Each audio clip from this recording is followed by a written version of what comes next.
저는 사태살로 준비를 했어요. 잘 삶아진 것 같아요. 안녕하세요, 색이 예쁜 요리의 찐빵입니다. 오늘은 떡국 끓이는 법을 여러분들한테 소개해 드리려고 해요. 왜 힘을 줘서 얘기를 하냐면, 이 떡국 끓이는 법을 영상으로 올려 드린 게 있어요. 떡국 끓이는 법, 떡만둣국 끓이는 법, 만둣국 끓이는 법. 근데 많은 분들이, 구독자분들이 DM으로 주시는 내용들이 떡국을 끓여 놓으면 팅팅 불어가지고 손님 초대하고도 떡국이 불어갖고 손님상에 내기가 좀 민망스러울 때가 많다고 그렇게 말씀하시는 분들이 많더라고요. 그래갖고 손님상에 올릴 때 떡국에 들어가 있는 떡이 불지가 않고 그렇게 끓이는 떡국을 원하시는 분들이 많으시더라고요. 불지 않게 떡국을 끓일 수도 있으니까 그 방법을 일러드릴게요. 떡국 끓이는 방법은 여러분들 제가 먼저 올렸던 영상을 참고하셔갖고 끓여주시면 되고요. 오늘은 그 떡국 끓이는 방법보다는요, 떡을 어떻게 하면 불지 않게 만드나 그거를 일러드리려고요. 아주 간단하게 방법을 일러드릴 테니까요, 긴 영상이 아니니까 끝까지 시청을 해주셨으면 좋겠어요.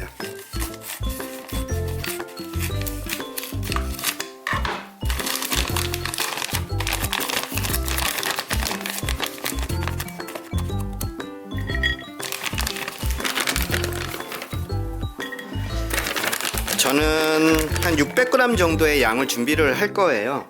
2인분이라고 생각을 하시면 될 것 같아요. 이렇게 떡국을 끓이기 전에요, 떡을 손질을 해주셔야 되는데, 이렇게 낱개로 떨어져 있는 것도 있지만 서로 붙어 있는 것들이 있어요. 이렇게. 그러면 떡국을 끓이게 돼도 이게 붙어가지고 익게 되니까 요거를 손질을 한다고 생각을 하시고 띄워주세요. 이렇게 준비해 주실 거는요, 국간장이에요. 100g 정도의 스푼으로 2개, 그리고 생수예요. 생수도 2큰술 정도만 넣어주세요. 이렇게 해가지고요, 이렇게 물이 많이 들어가는 것도 아니에요. 간장 2큰술에 물 2큰술, 이걸로 부어주세요, 떡에다가.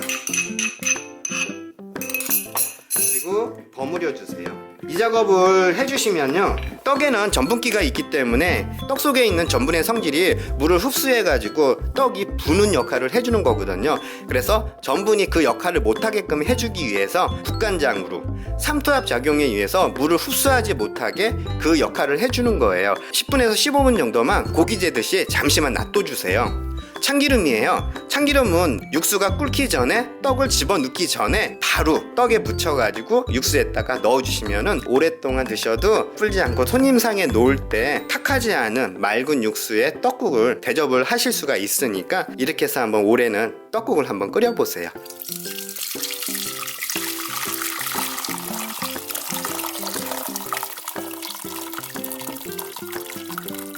이렇게 해서요,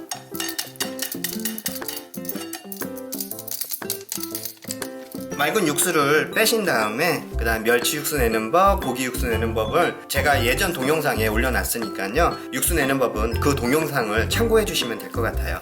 이제 이렇게 맑게 뽑은 육수를 이용해 가지고요, 맛있게 떡국을 불지 않게 끓이시기만 하시면 돼요. 육수가 끓으면요, 마늘은 적당히 넣어주시고요, 너무 많이 넣으면 해치더라고요, 맛을. 그 다음에 후추예요. 고기의 잡내도 잡아주고요, 또 떡국에는 후추가 들어가야 맛있는 것 같아요. 적당량 넣어주시고, 가장 1차적인 간은요, 소금으로 해주시는데요, 살짝만 넣어주세요. 일단은 최종 간은 소금으로 맞춰준다고 생각을 해주시면 되는데, 여기서 중요한 건 2가지인데요, 국간장하고요, 멸치 액젓이에요. 국간장은 적당하게, 그래도 진간장이나 양조간장보다는 색이 흐려가지고 저는 한 큰술 정도 집어넣고요. 다음엔 멸치 액젓이에요. 액젓으로 간을 맞춰주세요. 너무 많이 넣으면 액젓 맛이 강하게 나니까 저는 3분의 2큰술? 한 큰술보다는 좀 적게 넣어주세요. 국물 양에 따라서 각자 조절을 해주시면 돼요. 이렇게 한 다음에 최종 간을 한번 봐보세요.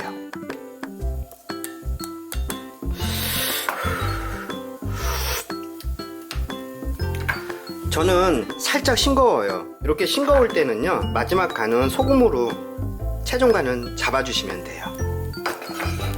그리고 파, 대파, 어슷 썰어놓은 것 좀 넣으시고요. 이제 마지막으로 밑작업을 해놓은 떡국떡을요 집어넣고 끓여주시기만 하면 끝나는 거예요.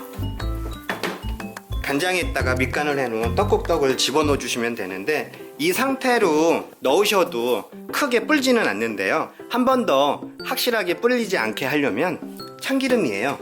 참기름은 너무 많이 넣는 건 아니고요, 살짝 떡에 코팅이 될 수 있게끔. 이렇게 마지막에요, 떡을 육수에다 집어넣기 전에 바로 앞서서 참기름에다 코팅을 해주면 절대 불지 않으니까 이런 식으로 해가지고 마지막까지 불지 않는 작업을 해주세요.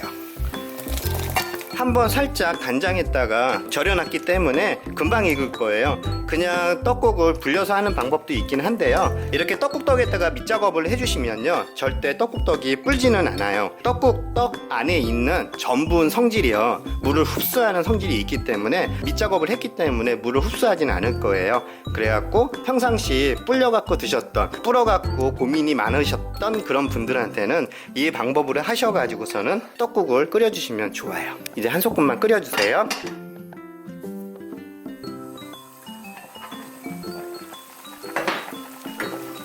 예, 다 된 것 같아요. 이제 불을 꺼주시고요, 완상 그릇에다 담아주시면 돼요. 절대 불지가 않으니까 이렇게 해서, 익기는 다 익었어요. 한 소끔만 끓여도 이렇게. 그리고 절대 불지 않아요. 걱정하지 마세요. 네, 완상 그릇에다 담아주시면 돼요. 국물이 넉넉하게 있어야 맛있어요. 파 좀 위에다가 좀 소복하게 뿌려주시고요. 끓여놨던, 저는 사태살을 준비를 했어요. 그리고 깨 좀 뿌리고요, 후춧가루도 좀. 불지는 않겠지만 그래도 뜨거울 때 어머니하고 맛있게 먹는 게 나을 것 같아서 빨리 어머니 모시고 나와갖고 맛있게 먹어보겠습니다. 엄마도 후추 좀 더 치셔? 엄마 드셔봐요. 불지는 않았어. 그대로 해갖고서는 드셔봐. 엄마한테 고기 많이 넣는데.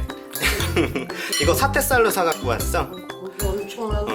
오늘은 이 떡국이 문제가 아니고, 이 떡국을 불지 않게 끓이는 법들을 굉장히 궁금해들 하시더라고. 하고 어떻게 하면 다 드실 때까지 불지 않게 끓이나, 그거 방법 일러드리려고 오늘 영상. 불지 않았어. 요 상태 그대로 있거든요, 떡은요. 그렇게 코팅이 2번 정도 들어가니까 불지는 않을 거예요, 더 반다 드실 동안. 그러니까 손님상에 내실 때는 이런 식으로 하셔갖고 떡국을 맛있게 끓여갖고 내주시면 좋을 것 같아요. 제가 촬영 준비하느냐고 이렇게 시간이 흘렀는데도 떡은 그대로 있어요. 이렇게 불지가 않거든요. 맛있다. 그러니까 올 설에는요 이렇게 불지 않게 떡국 끓이셔가지고선요 손님상에 한번 올려보세요. 엄마 많이 드세요. 한 3그릇 정도는 드실 수 있을 것 같아. 많이 드세요, 엄마.